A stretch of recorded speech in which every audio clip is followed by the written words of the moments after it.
We have a show to do today. The whole new acronym thing drives me effing bananas. Can we call him by his name? Felger and Mazz on 98.5 The Sports Hub. McAvoy to Pasternak again from the red line. Cuts into the middle, across the line, to the left circle. Zacha shot, scores! Pavel Zacha with the game winner in overtime. And the Bruins beat the Sabres 4-3. And Tatum will dribble it into the front court, and how fitting that the ball's going to end up in his hands. Because Jason Tatum didn't play in the game 13 days ago when the Celtics narrowly avoided the upset of the Thunder. But tonight, falling behind by 13 early, they took OKC's best shot, and they are the ones left standing. The Thunder's 12-game winning streak comes to an end at TD Garden as the Celtics, in a season full of stirring wins, add another one to the list. The final score, Boston 119, OKC 109. Come to you on whatever this is, Thursday, March the 26th? Bingo. Yes. There it is. Alex Barth in for Big Jim Murray in our update studio. Mazz alongside. Yes. Hi, guys. Hi. Do you remember what we used to call a binder head in the newspaper business? Do you remember what that was? Binder head, sure. Yes. Fire and Ice. Yes. With the Bruins, Celtics. Too good. Dual headline. Right. Something like that. Yeah. TWO. Right. That's basically what we did here, right? They played one of each. You got a little binder head. It's old throwback to tabloid days. So, we don't like to cross sports, so we're just going to talk about them separately at the same time, which isn't crossing sports. But either way, Bruins win in overtime, which I think the Celtics win was more significant because the Celtics just have more at stake this season. They're in it. The Celtics are in it. Bruins were just sort of seeing how far they can go and how interesting they can make it. But I would say the result was more important for the Bruins in that context last night. That would have been a gut punch, nut kick sort of perhaps season-deflating kind of loss for them if they had lost that. The Celtics, I think, just reestablished themselves there, Mazz, with that win. So let's start with the Celtics because I think that was the more meaningful win overall. What did that one show you with the green last night? So Jason Tatum made a comment after the game, big game, felt like the playoffs, the last two champions. And I went, whoa, that's right. Because I have forgotten, that's the wrong word. But during Tatum's absence, I started to think, and the trading off of Porzingis and everybody else, I almost feel like the Celtics are kind of starting over, reinventing themselves a little bit. And it didn't occur to me. 2 years ago, they were the last champion before Oklahoma City. And the point being is if you look at it in that context, and especially look at the way the Celtics played in the second half of that game, now I can really buy into that. I look at the two teams and I say, okay, maybe that was a preview of June. If the Celtics play at that level, as they did in the second half, really more than the first, but you want to say the last three quarters, that's fine too. But if they play to their peak, and last night was the first time we've seen it in a long time, they can absolutely be in the finals. And I think there is the chance that not only will I think there's the chance that the injury to Jason Tatum is going to end up making Tatum and Brown better. The combo of the two of them are going to be better because of Tatum's absence and Brown's development during that absence. Don't you think they needed that one last night? Yes, definitely. I think they were due. I mean, I think there's a lot of good things you can say about the team since the return of Tatum and his play in general. Might be ahead of even what you thought, and you look back and you look at his return in the aggregate and you say, okay, good. But except, Mazz, I don't think that they had really started to build momentum on the floor week to week, game to game. They weren't gelling quite yet. In fact, I think it was kind of going in the other direction. I mean, I think you showed really well out west last week, but you lost both of those games. And Brown got thrown out of one and Tatum got held out of the other. And I don't know, that thing of them being on the floor together in the same game against a tough opponent in a tough game and them coming through and starting to stack that, we hadn't really seen that at all, I think. And it was, again, I would even say kind of in these last couple of games, Memphis, Minnesota, kind of creeping in the other direction. So they needed a night like last night. And I think from there, they can use that to going forward. They can use that as momentum. And it does, of course, Mazz, start with the defining of roles between Brown and Tatum. And don't you think that sort of reset itself last night as well after what we had seen the previous couple of games? Yes, I felt like that was a step back in the other direction, meaning that Jason Tatum wasn't walking the ball up the floor, stagnating the offense, sucking the life out of the whole thing, and slowing them down. And so there was one play in particular that kind of hit me in the face. And you remember Tatum made a little sort of two-handed underhand shuttle pass to Queta, who then went in for a dunk. Yes. And it was from the right wing. And this is my whole point. If Tatum is out on the perimeter and he's moving around, he's not just standing at the top of the key. He can see the floor better. The defense doesn't know exactly where he's going to be or what he's going to do. I think he's way more effective off the ball. I think he's a better player off the ball. And that play, that was just a neat little simple pass. But, a lot of guys wouldn't have made it, and he made it from, underhanded from his knees, basically. And so, to me, their offense works better.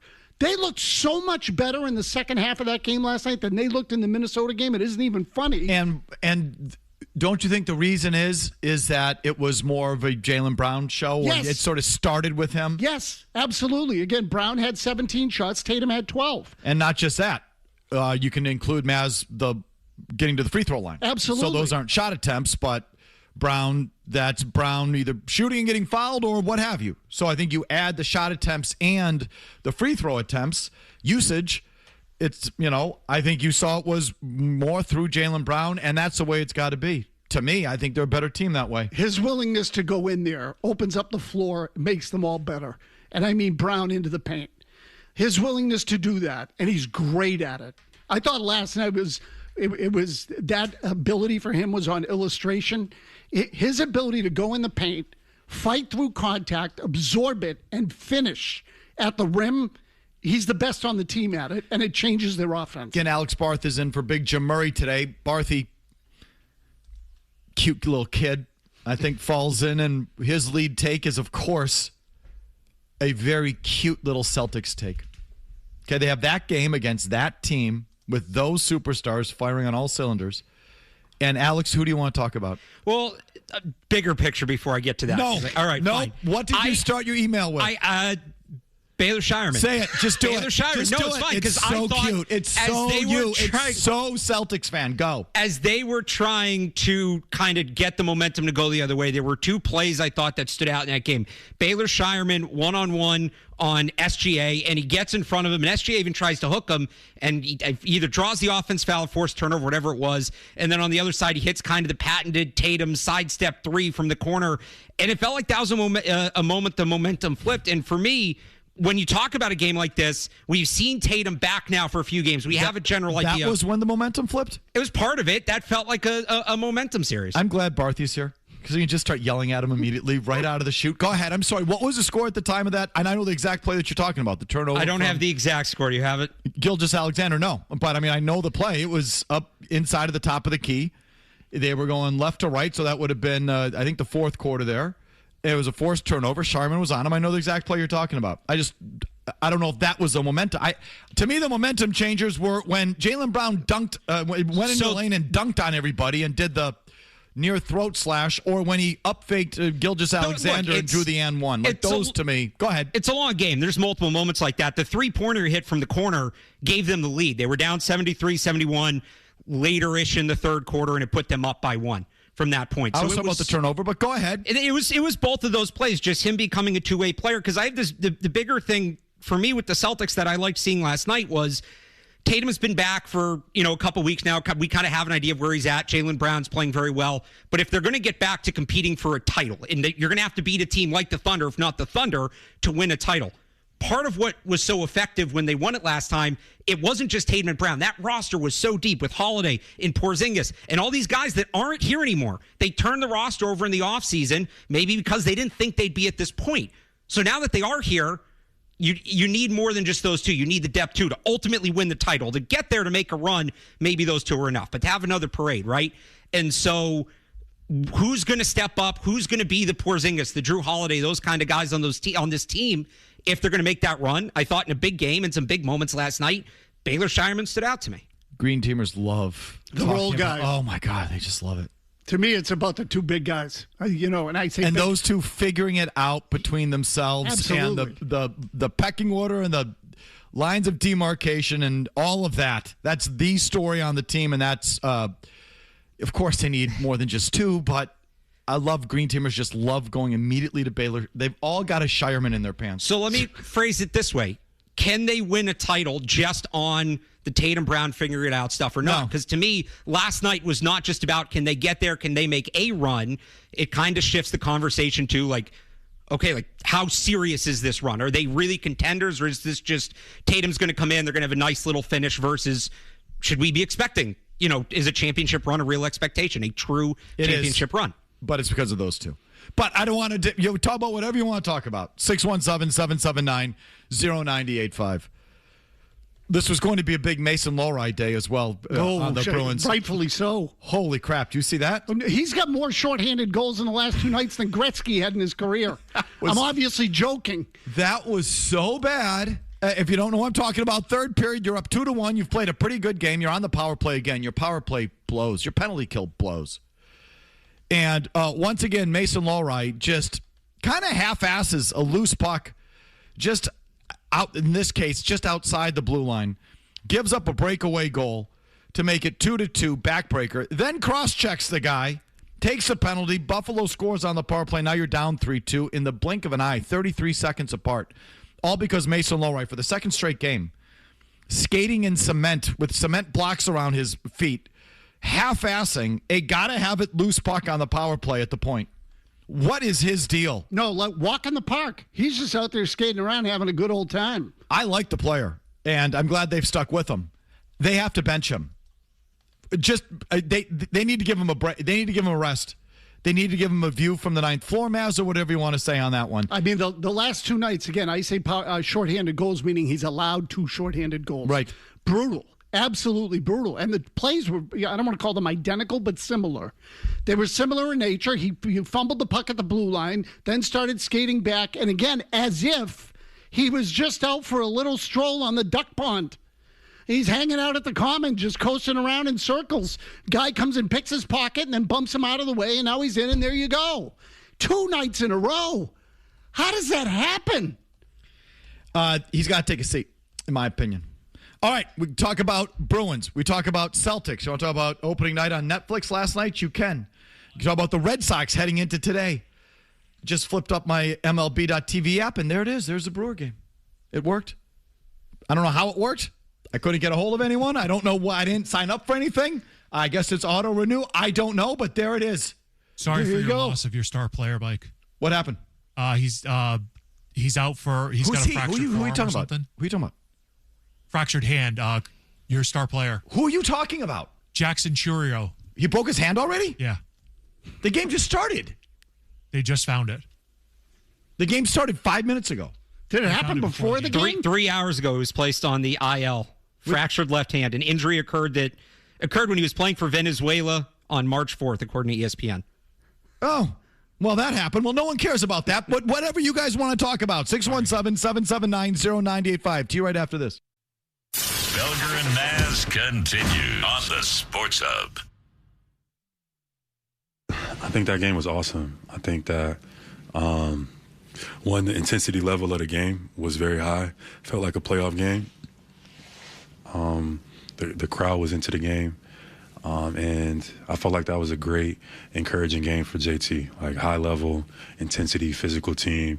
And it felt like, that was a step in the right direction. We still encouraging him to get back to that level of aggression that we know and are used to. But I think today was a great game of him making the right plays, making the right reads, being physical, and being Jason Tatum. And I think it's a step in the right direction. Is Jaylen Brown, Mazz, and the way he carries himself part of what you just mentioned about they're in better shape with the way this is shaking out? Definitely. 100%. In fact, Jaylen Brown's a better leader, better front man? I mean, it feels to me like he is, we touched on this last week, that not only is he basking in it, I think he's kind of excelling at it. I think you said last week, I don't know if I've ever seen him laugh. Yeah, I saw him laughing this one. And last night he did. At the podium, he laughed. At the very end. Yeah. So, again, I think it tells you about his state of mind and how comfortable he is being out in front and leading. And you know what? In a lot of ways, on the floor, it's translated. It did last night. Last night it translated. They just need to repeat it. What about him all of a sudden getting to the line like a maniac? Yeah, you mean since the argument with the officials? I think he even knows it. It's a sad state of affairs in that league. But squeaky wheels get the grease. He knows it. Number one, Jaylen Brown, postgame number one, if you could, Jimmy, please. I feel like I've played the same style, but I feel like, maybe complaining is giving a little bit more notoriety to, how the game is officiated, and I feel like I've gotten more calls. I thought the officials did a good job tonight. Every call is not going to be perfect, but I thought they did a great job of trying to keep it balanced or, keep it the same both ways. So I have no complaints, but, if they're going to get those calls, like as long as we get them too, then I feel decent about it. He goes for 31. They beat the best team in the league, the defending champion. No, I got no problem with the officiating. The one, they just showed it on NBC where he pulls the SGA move on SGA, up fakes, gets him in the air, gets the call, and he's just smiling ear to ear. Like, when I heard that answer from him, that's instantly the play I went to. You know how many free throws he's attempted in the last 7 games on average? 12. A game? 12 a game, 11.6. Wow. I gave you the rounded up number. Yeah. But he has averaged, since he got tossed, he is, the free throw attempts are 14, 4, 21, 9, 8, 11, 14. Pays to pitch a fit? Yep. It's the squeaky wheel theory. I'm telling you. Yep. Stop bitching. You'll get what you want. Doesn't it make it a tough watch? Sure. That game last night, between OKC, who, true high-end foul merchants, and you, just going back and forth, trying to draw fouls, complaining if you don't get them. Like, didn't you feel like that's just sort of what that game devolved into a little bit? A little, but I will say I was focused more on the Brown part of it. And what I like is that when he goes in there are a lot of times he gets hit and finishes anyway. Yeah. And so he is great at it. He'll absorb he is so good at going in there. I think he's become one of the best in the league at absorbing contact and finishing at the rim. He's great at it. No, but Mazz, I'm with you. I thought the game in the second half looked different than it did in that Minnesota game for sure. I missed the Memphis game, but apparently it went right along the same lines. It sort of felt like in those previous 2 games, they were trying to make a point to have Tatum bring the ball up, Tatum be the guy. And I don't think their offense is at their best when that's the way that goes. And I was just sort of glaring last night that Brown doesn't really bring it up. I thought I saw him do it once, maybe twice. It's really more Pritchard bringing it up and then getting it kind of immediately to Brown. And you would say, well, what's the big difference? Brown's still getting the ball and triggering the offense. There's just something about when you're not bringing it into the front court that I think just changes the nature of the thing. You can react. You know what I mean? It's not you're not proacting, you're reacting. And Tatum he said it again last night. I've been playing my best when I just have to. The game speeds up a little, and I have to kind of react and adjust. That's what makes him good. That's what makes him different than everybody else. Is he can do it in the flow of the game, and I think his passing is better when he's not dribbling the ball. Yeah, for sure. He's a better passer when he's not dribbling the ball. He should not want the ball in his hands all the time, because when it gets to him, he reads it quick when he's not dribbling. Mazzulla had a comment that stood out to you, Jimmy. If you could please, Joe Mazzulla postgame on, different level. Is that the best overall you've played this season? I don't know. I'm sure I don't want to speak in absolutes because I'm sure there's been a bunch of other ones, but I do think tonight we took it to a different level, and it's something that we have to maintain. So he is usually the guy who says after the game, for all the grief we give him, he very rarely stops and says, we were great tonight. He almost never says it. So for him to say, we went to another level, is acknowledging that he saw what we saw. And I think most people saw it. 70 points against that team in the second half is no joke. Yeah, no kidding. That is no joke. And the way it looked is more important than the actual numbers because they were efficient. Tatum didn't overshoot. He didn't have the ball in his hands too long. And for that matter, when Brown had the ball in his hands, he was usually going into the paint. So, to me, that's what it's supposed to be. I thought that's the best I've seen their offense, maybe since Mazzulla took over. That second half last night was different. 617-779-0985. Celtics, Bruins, Red Sox to open up this program, whatever you want. Joe in the car, lead us off on the Bees. Two things real quick. Lohrei and the Weed Whacker, they both suck. And do you think the Bruins team is just actually built for a playoff team or just suck at a regular season team? I don't think they're built for a deep playoff run because I don't think their defense is steady enough. Their goaltending is playing at an elite level. Swayman's playing tremendous. And Korpisalo gave them what they needed last night, but not that he's a player. No, they have the hot goalie. That's for sure. I mean, that makes them dangerous in the postseason. You got to pay attention to them. I just think there's too many mistakes in back, Mazz. Never mind, they don't have enough firepower up front. Like, their roster is a middling roster. But it's the defense that really bothers me. It should. Because they're highly paid, and I think Hampus Lindholm is such a problem at times, the weed whacker, as the caller said. Mason Lohrei, who, again, I like as a young player, and I'm happy they're sticking with, but those plays the last two nights, I think you got to give him, you got to take him off the ice, if just for a game, to give him a breather and reset and just get it through his skull that he can't do that out in the perimeter on the power play. They have such problems on the power play as it is, just getting in the effing zone. You can't lollygag out there when you're, trying to maintain the zone or, whatever. Those are just back-breaking plays.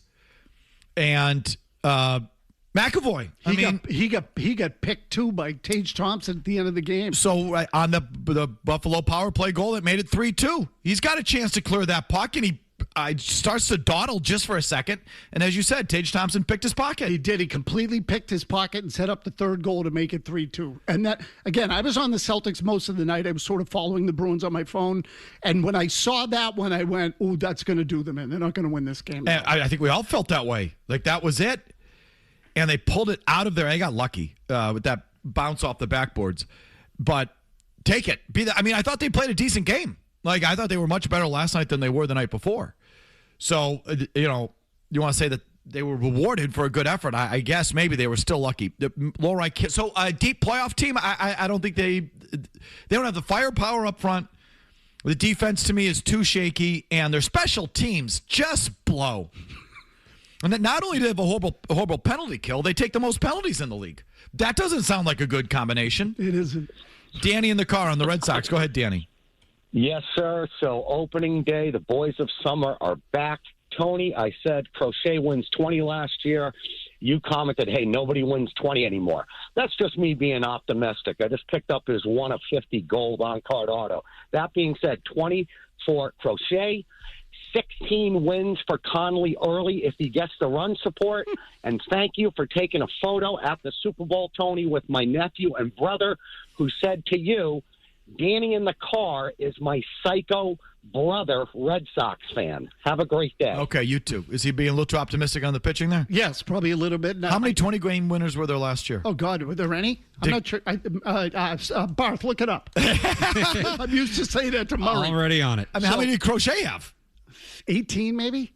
Okay, and how many guys won 20 in the who wins 20 games anymore? I'm not sure there was a 20 game. There was none last year. Max Fried led the league with 19. Only 7 guys won at least 15. Okay, so 20 and 16, dream on. Yeah, never happened, please. And Early might get 16 in Worcester. Based on, and look, I'm not dumping on him. I just think they're going to send him back to the minor leagues. So do I think they could be pretty good? I think they could be a little bit better than everybody thinks because we're all hung up on the right-handed bat. But the fact is they still have a significant amount of talent, and most of the league sucks. So, they're going to have to fight in the division, so the win total might be a little less than last year, but they might be a better team. More in your calls at 617-779-0985. Right after Barthy gets you updated. Whee! Goalie fight. Felger. Whee! Look at the goalie fight. Oh, Mazz. oh my God. Murray. He sucks in the playoffs. That's great. No. 98.5. Wonderful. Good. The Sports Hub. 20 seconds left on the power play. Now Middlestat from the red line dumps in. Buchanan stops it. He's going to scale it right back out to center ice. Lohrei gloves it and then lost it to Benson, who walks in on a breakaway and scores. And then Lohrei decked him with a cross check after the puck went in, and that'll start a big Freitas in behind the net, but a shorthanded goal, and the Sabres have tied it at 2. Yeah, this is a tough one for Mason Lohrei. It's the second night in a row. Lohrei tries a spin move right in front of the Bruins bench. Benson takes it off him. Great backhand, forehand finish. Buffalo will go to the power play now in a tie game with 14:39 left. They're 1 for 2 on the night. Coming down the near circle, pushed into the corner. And Corrali takes away on the hash marks, but Thompson regains. Moving behind the net, in front, score. Zucker puts Buffalo into the lead 3-2 with his second of the night, both on the power play.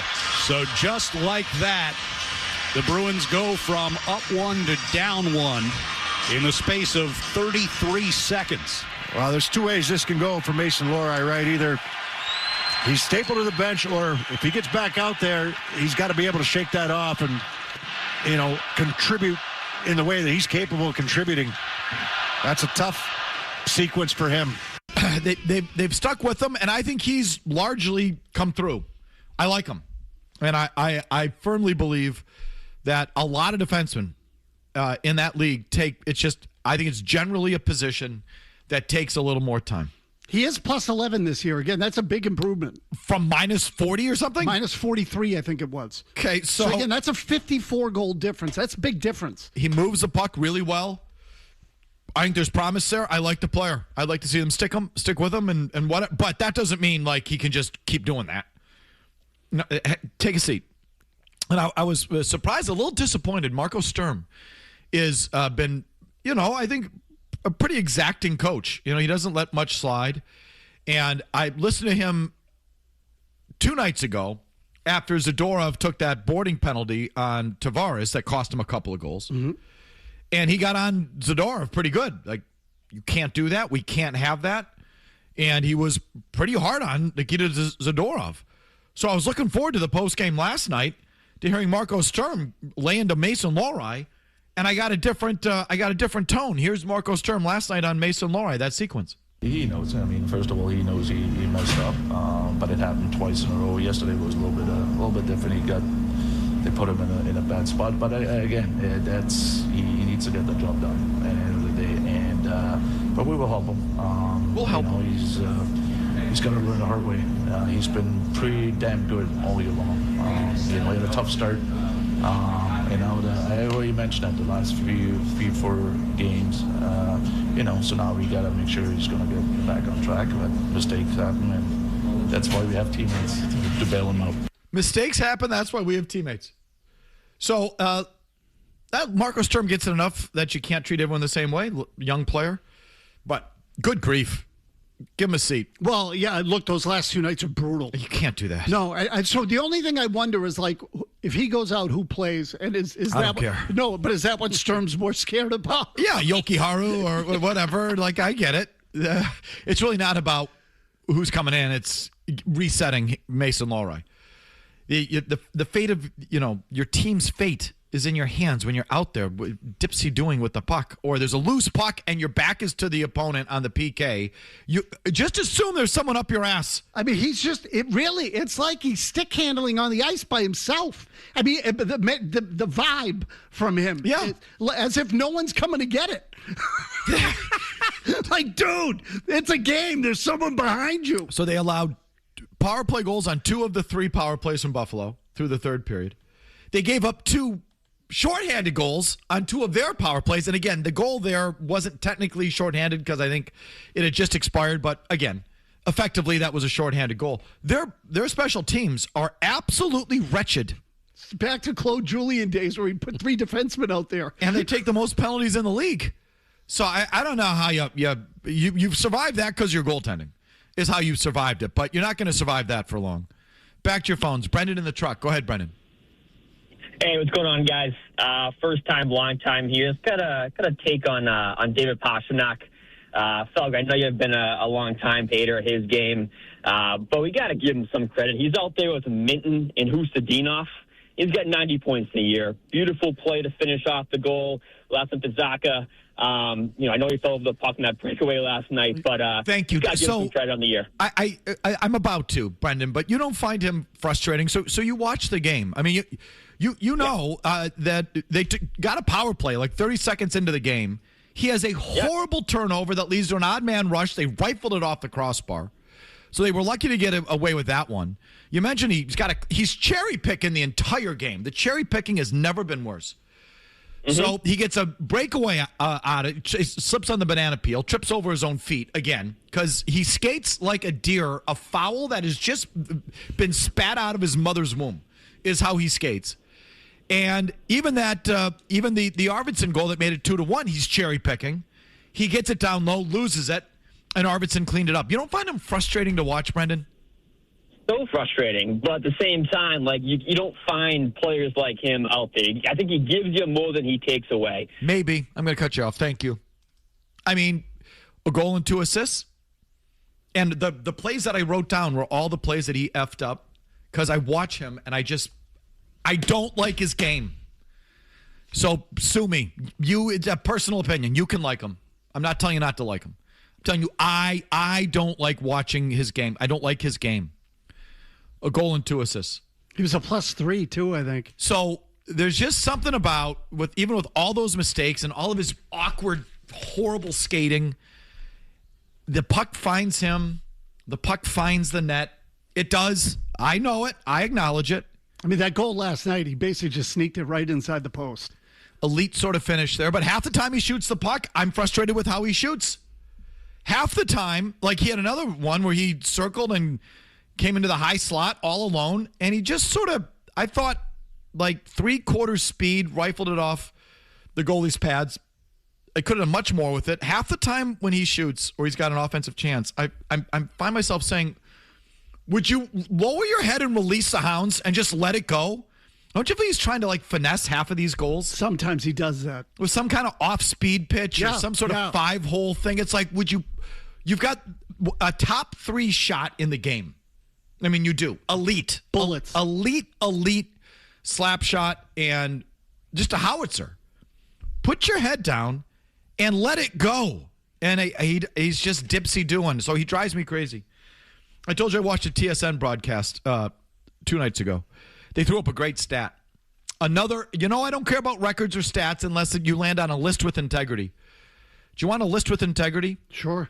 They threw this up here on TSN. Most consecutive 100-point seasons by a winger. Okay, David Pastrnak. Now I think is it 92 points, Kev? 90? 90 even? He's got 90 with, I think, 12 to go. So he's on pace to have another 100-point season. Here are the records for most consecutive 100-point seasons by a winger. Mike Bossy, 6. Guy Lafleur, 6. Jari Kurri, 5. Nikita Kucherov, 4. Brett Hull, 4. David Pastrnak, 3. Alexander Ovechkin, 3. Is this why he's out there cherry picking and stat humping like this? Because he's after this stat? At least it's a list with integrity. If he can get to 100 points in the next 12 games, he'll be tied for 3rd all-time consecutive 100-point seasons by a winger. Bossy, Lafleur, Kurri, Kucherov, Hull, Pastrnak, Ovechkin. It's a cool list. Pretty good list. Yeah. Want to throw the centers back in there? Sure, why not?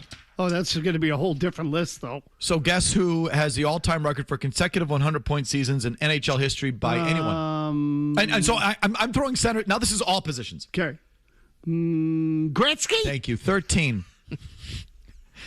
Second on the list is 6. So he's more than doubled the next highest. Say that again. 13 straight 100-point seasons. The next closest guy is 6. Yep, I gave you Bossy. He's tied with McDavid with 6, Bobby Orr with 6, Peter Stastny with 6, Mario Lemieux with 6. I was going to guess Lemieux. Steve Yzerman with 6. Again, this is a good list.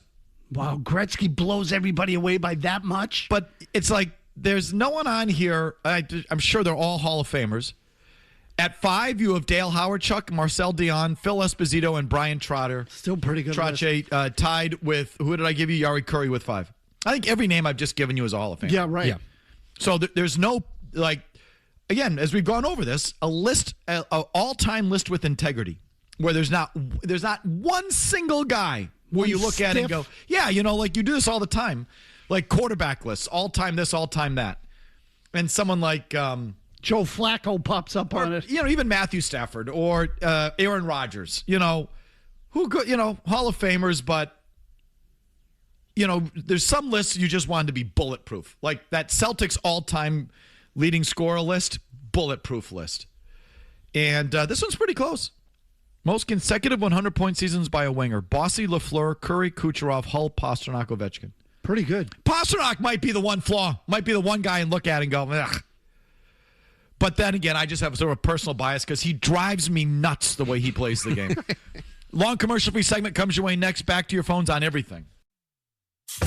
Sean and Lawrence. Go, Sean. You keep saying, I didn't actually watch the game, whether it's Patriots, Celtics, Bruins, whatever. Isn't your job as a talk show host to actually watch sports? So I would say my job is to get you to listen. That is the job. Mission accomplished. Take this job and shove. Felger and Mazz. 98.5, the Sports Hub. Celtics have a chance to take their first double-digit lead here.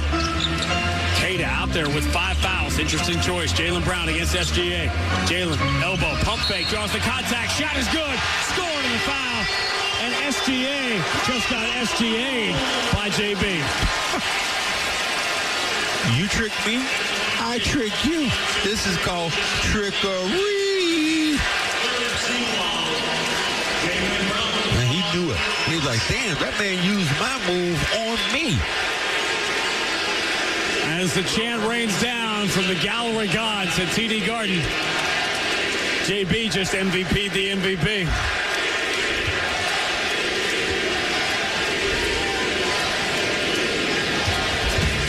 Just foul baiting. I mean, how many free throw attempts were there in the fourth quarter alone last night? Let me look that up. Go ahead. Every trip is either trying to draw a foul, getting the foul, or not getting the foul and then complaining about not getting the foul. Like every trip, both guys, both teams, every trip down the floor. 19 free throws in the fourth quarter. I find that exhausting. And the OKC is the worst at it. You're not afraid to do it either.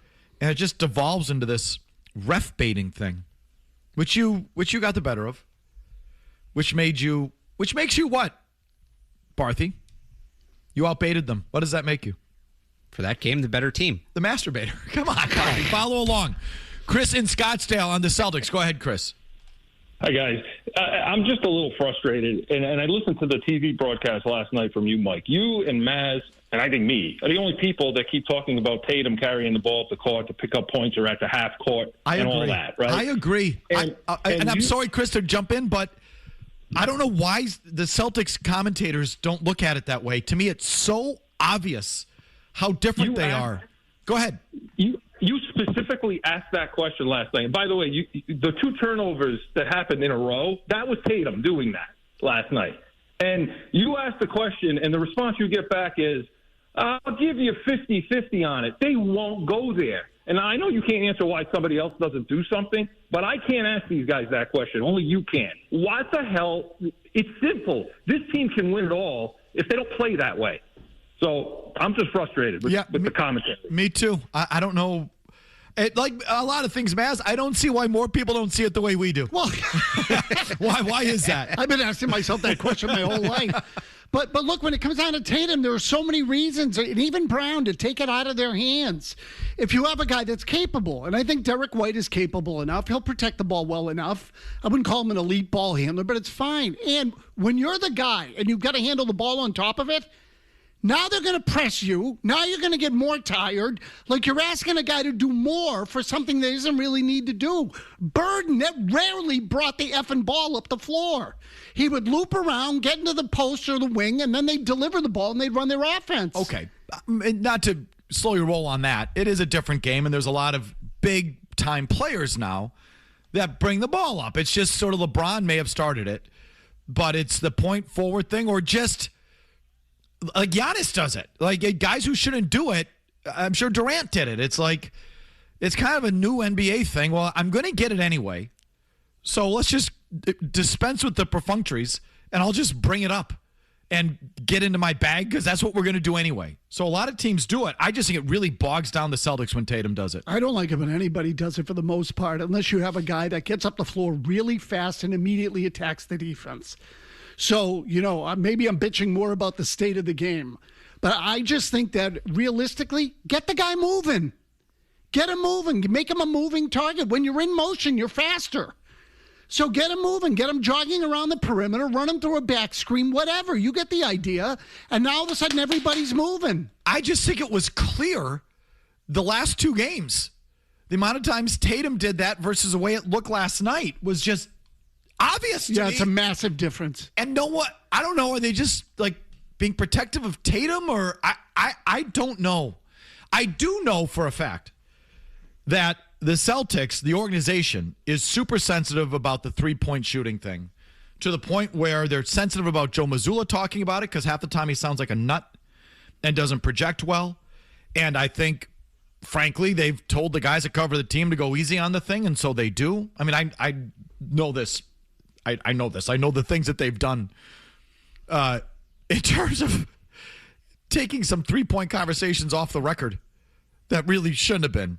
So I think the team's sensitive about the whole three-point thing, and it sort of permeates into the way the team's covered.